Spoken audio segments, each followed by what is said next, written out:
Et salut les potes, c'est Jigfio, j'espère que vous allez bien. Aujourd'hui on se retrouve pour tester des cartes mères, et pas n'importe lesquelles, celles de chez NZXT. Parce que oui, NZXT, pour ceux qui ne le sauraient pas, ne font pas que des boîtiers, ils font aussi des cartes mères. Mais enfin, trêve de bavardage, lancement.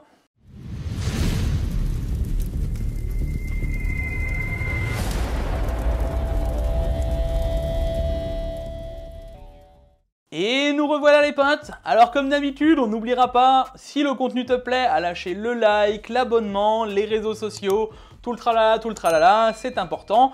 Et ça soutient la chaîne, ça permet de me faire évoluer et de m'aider. Bon du coup les amis, pour revenir un peu justement sur NZXT avant d'attaquer les cartes mères, parce que oui c'est vrai que on n'a pas forcément l'habitude de les voir ces cartes mères. Alors on va dire que NZXT n'est plus sur son premier coup de lancement, hein. Ils ont quand même fait la Z370, la Z390, la Z490, et les deux dernières que je vous présente, à ma droite la B550 et la Z590 N7, donc NZXT.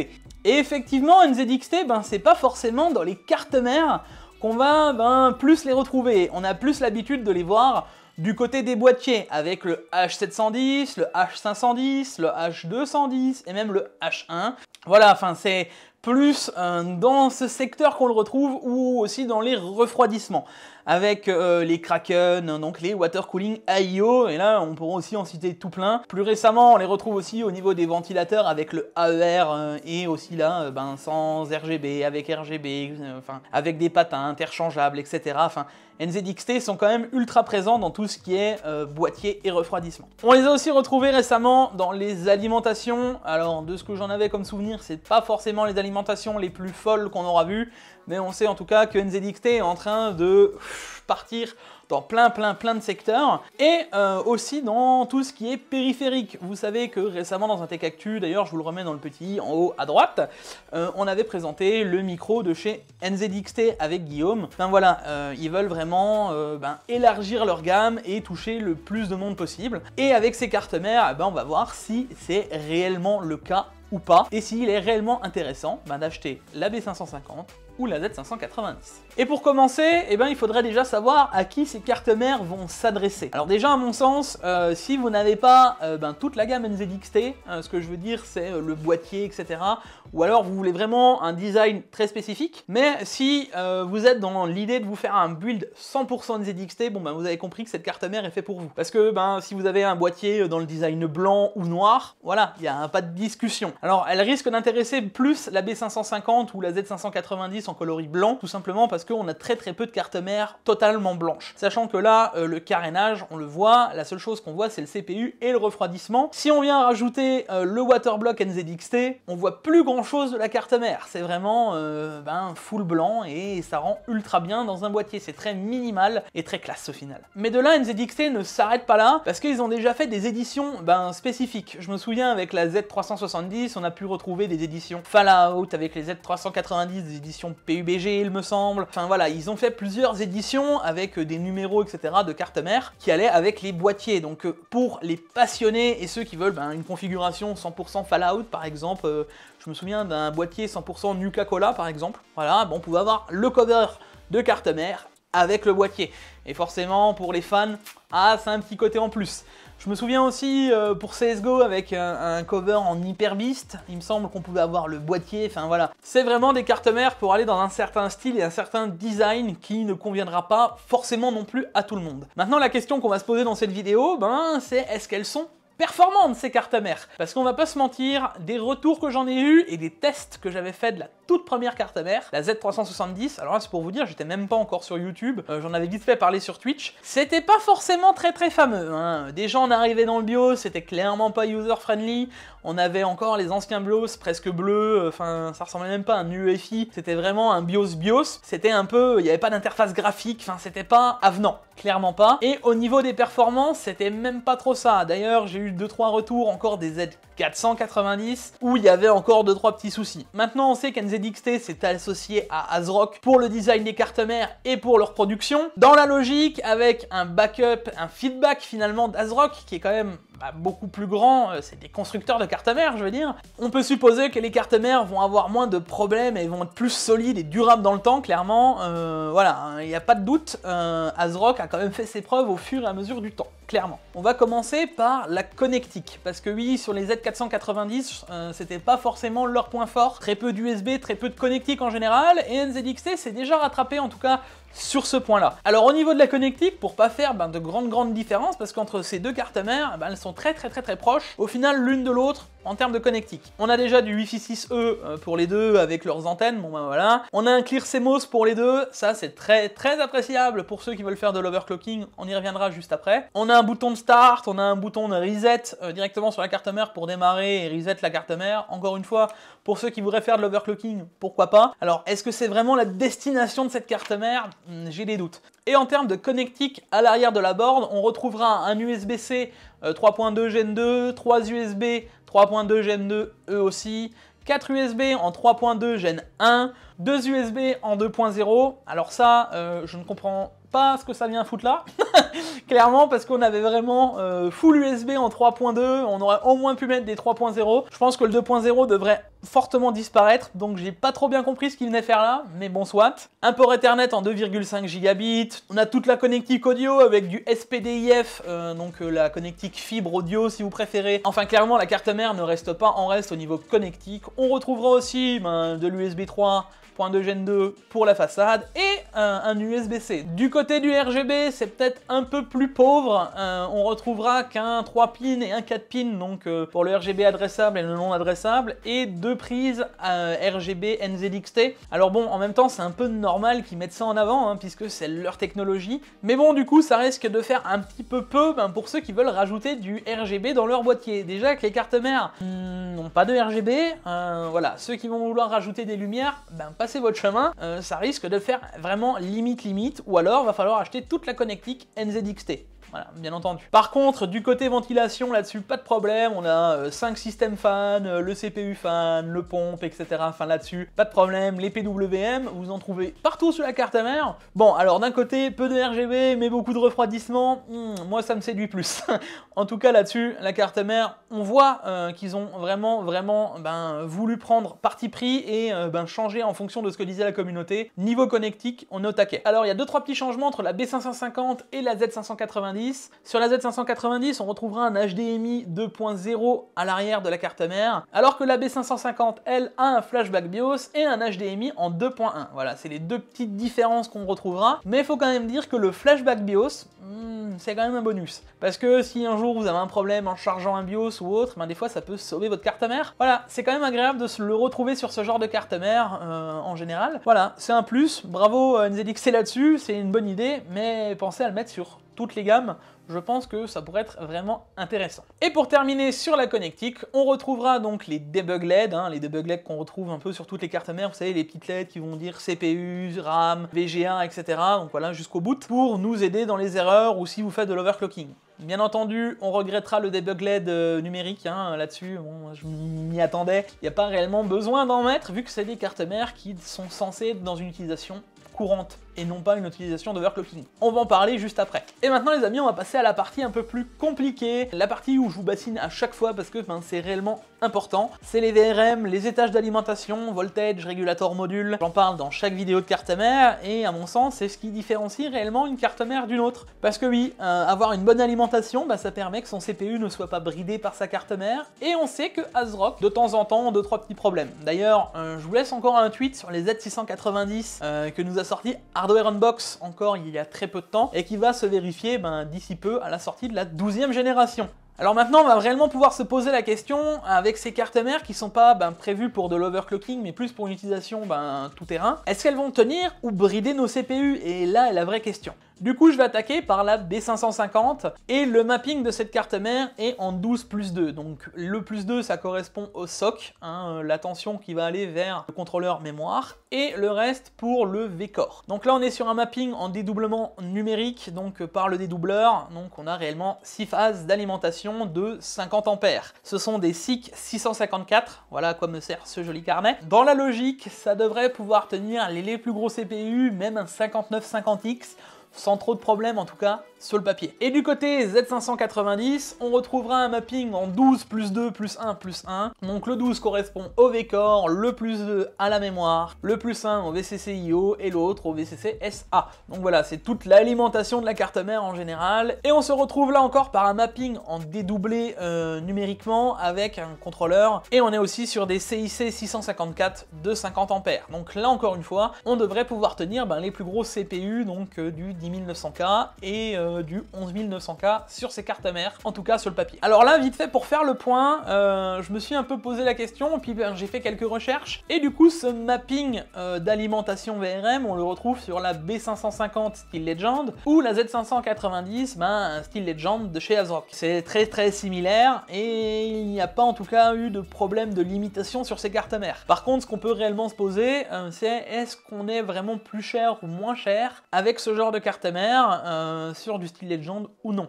Et là-dessus, je vous laisserai en juger juste après. Du coup, avant toute chose, on va revenir vite fait sur la config de test, parce que sur la B550, j'ai changé de CPU. Entre-temps, on a passé la nouvelle génération, j'ai attaqué avec un 5950X. Donc, si la carte mère l'a tenue, dans la logique, elle devrait tenir tous les CPU en dessous. Et du côté de la Z590, j'ai attaqué avec le 10900K, qui lui est aussi ultra violent, sachant que c'est le plus gros de cette gêne avec 10 cœurs. Le 11900K aurait pu être intéressant, mais au final j'arrivais avec des pics de consommation moins hauts sur mon 11900K que sur mon 10900K. Le choix était vite fait, j'ai pris le 10900K. Le reste, les amis, a été testé avec mes 32 Go de RAM en 3600 C16, etc., etc.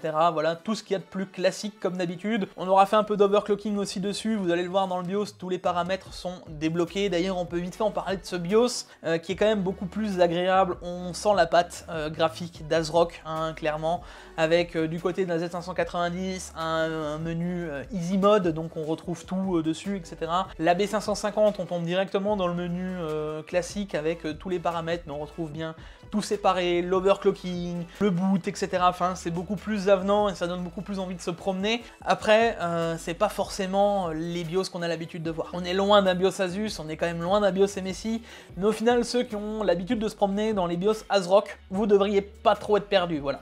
Et pour appliquer le protocole de test habituel, j'aurais utilisé les mêmes tests que d'habitude, donc 5 minutes de R15, 5 minutes de R15 extrême, 5 minutes de R20, 10 minutes de Prime 95 et 10 minutes de Prime 95 OC. Le même protocole qu'on a fait sur toutes les autres cartes mères. Et là-dessus, j'ai pas grand chose à redire, hormis pour la Z590 qui nous a réellement posé problème au niveau de l'overclocking. Je m'explique, au niveau des tensions, malgré qu'on mette le LLSC 1, donc le Load Line Calibration 1, qui est censé stabiliser ces tensions, la carte mère fait vraiment n'importe quoi. Alors déjà, on voit que sur les deux, on a un V-drop. Pour ceux qui ne sauraient pas ce que c'est le V-drop, c'est la chute de tension quand on arrive en charge. Assez important sur la Z590, plus que sur la B550, du moment où on active le LLC, donc le Load Line. Pour vite fait vous expliquer à quoi ça sert le Load Line Calibration, ça sert à rattraper cette chute de tension et éviter que ça drop. Alors il y en a qui vont le pallier en mettant plus de tension au CPU, il y en a d'autres qui vont le pallier en mettant ce LLC. Et même là, on n'arrive pas à quelque chose de très correct au final, parce qu'on voit qu'on a des drops assez violents. Au niveau de la B550, en relevant au multimètre, on voit qu'on a 0,05, 0,06 de tension en moins, ça commence déjà à être pas mal. Après, faut pas oublier qu'on est sur un 5950X,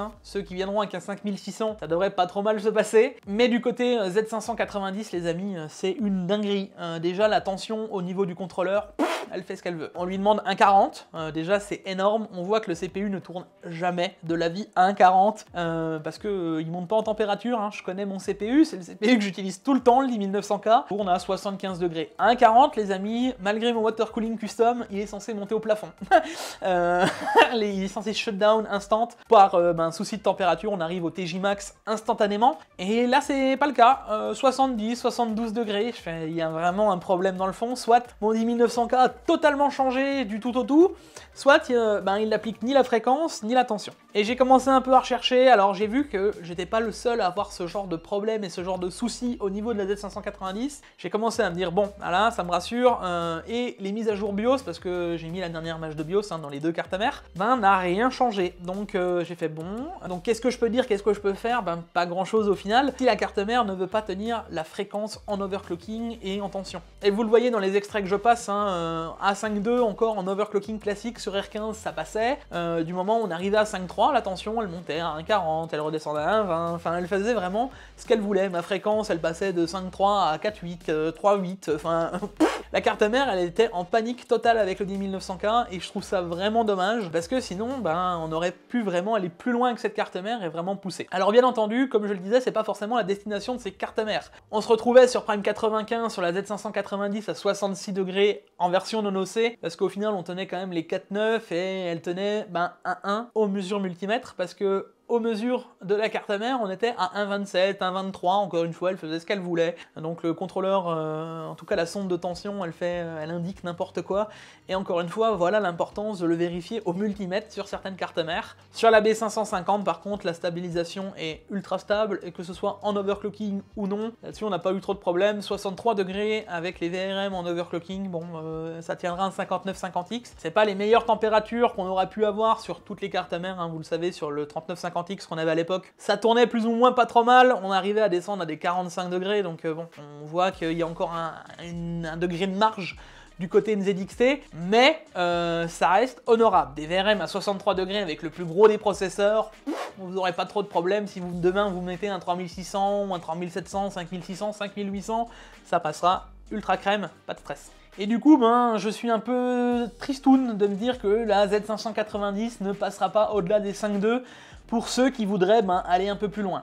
Et du côté de la RAM, je vous repasse un petit coup dans le BIOS, on peut voir que j'ai pu modifier toutes les fréquences, ça rentre dans les BIOS, que ce soit le B550 ou la Z590, là-dessus il n'y a pas de problème. C'est vraiment spécifique à l'overclocking de CPU et ben c'est vraiment dommage. Moi qui ai un CPU qui tient le 5.4, 5.5 sous ambiant en air haut, quoi, c'est un peu dommage de se dire on est bridé par du 5.2, sinon la carte mère aurait eu tout bon. Sachant que les températures, encore une fois, ne sont pas excessives, 66 degrés, ça reste largement honorable pour une carte mère, en tout cas à ce prix-là, du côté des Z590. Et du coup les amis, on arrive sur la conclusion de cette vidéo et sur le rapport performance-prix. Parce que oui, ces deux cartes mères, finalement, c'est un peu des Steel Legend de chez ASRock. Et est-ce que c'est réellement plus intéressant d'acheter une Steel Legend ou d'acheter une NZXT dans leur version? Alors bien entendu, là-dessus, on savait que dans les tests, comme je l'ai dit, c'est pas des cartes mères qui sont à destination de faire de l'OC. Ça, c'est clair, c'est plus du côté design. Est-ce que je peux réellement les sanctionner?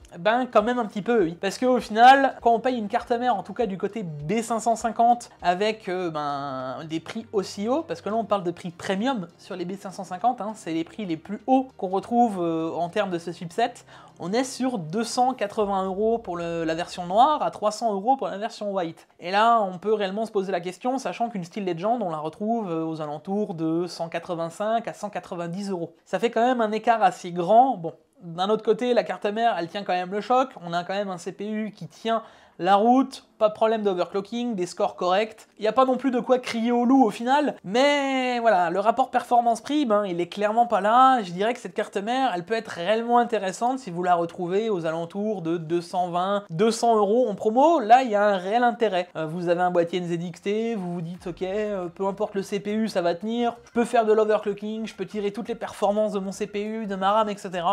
Pas de problème, la B550 NZXT va faire l'affaire. 200 €, 220 €, c'est ok. Au-delà de ça, c'est un peu problématique. Et au final, c'est un peu ce qui va me faire baisser dans le classement cette carte mère. Et au final, je vais lui décerner le jig d'argent, même si au final, on a un V-drop assez prononcé. C'est vraiment le rapport performance-prix qui va lui faire défaut à cette carte mère. D'autant plus que côté connectique, elle avait plutôt tout bon, hormis les USB 2.0. Par contre, du côté de la Z590, là, je grince un peu plus des dents. Parce que finalement, on retrouve la même chose qu'on avait avec les Z490 et toutes celles d'avant. C'est des problèmes d'alimentation. J'espère qu'NZXT va changer ceci, parce que elle, à l'inverse, a plutôt un bon rapport performance-prix pour des Z590. Je m'explique, parce que au final, ces cartes, on les retrouve très chères. Que ce soit dans des gammes Asus, que ce soit des gammes MSI, on les retrouve vite à 300, 400 € pour avoir une carte mère qui tient finalement la route. Alors, elle la tiendrait la route, puisque au niveau de la chauffe, c'est ok. Au niveau des étages d'alimentation, c'est ok. Au niveau de la connectique, tout est bon, et le rapport performance-prix à 270-280 €, il est là, il est présent. Alors la Steel Legend, au final, on la retrouve à 212-215 €. Avoir un écart de 60 €, c'est pas encore si énorme, sachant qu'on va plus payer un design pour aller avec un boîtier, une carte mère, tout un ensemble NZXT.